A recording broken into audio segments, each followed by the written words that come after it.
So ఇప్పుడే మనం చూసుకున్నట్లయితే ఆర్టీసీ బస్సుకు పెను ప్రమాదం. ఆర్టీసీ బస్సులో మంటలు. మనం చూసుకుంటే ఆర్టీసీ బస్సులో పెను ప్రమాదం జరిగిందనమాట. ప్రయాణికులు క్షేమంగానే ఉన్నారు గానీ, సో బస్సు మొత్తం కాలిపోయే పరిస్థితి అయితే వచ్చింది.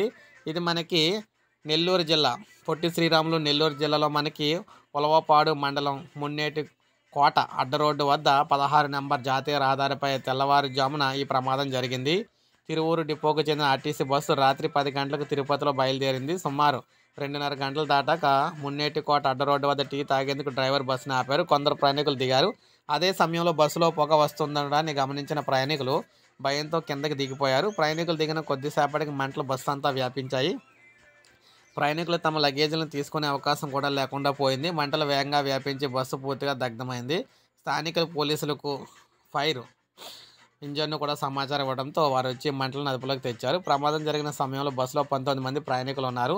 ఇందులో ఒకే కుటుంబానికి చెందిన వారు 11 మంది తిరుపతి నుంచి విజయవాడకు అయితే వెళ్తూ ఉన్నారు. ఎస్ఐ అంకమ్మ సంఘటనా స్థలాన్ని పరిశీలించి బాధితుల నుంచి వివరాలు సేకరించి ఎలాంటి ప్రాణ నష్టం జరగకపోవడంతో ఊపిరి పీల్చుకున్నారన్నమాట. సో ఈ విధంగా బస్సులో వెళ్తున్న బస్సుకి మనకి ఆగారు కాబట్టి సరిపోయింది. లేకపోతే దారిలోనే అది కాలిపోను అనమాట. సో ఎవరు దిగే పరిస్థితి కూడా లేకుండా పెను ప్రమాదం అయితే జరిగేది. ఇప్పుడే వచ్చింది మనకి అప్డేటు. ఒక లైక్ చేయండి, అందరికీ తెలుస్తుంది. సబ్స్క్రైబ్ చేసుకోవద్దు, మన ఛానల్ సబ్స్క్రైబ్ చేసుకోండి.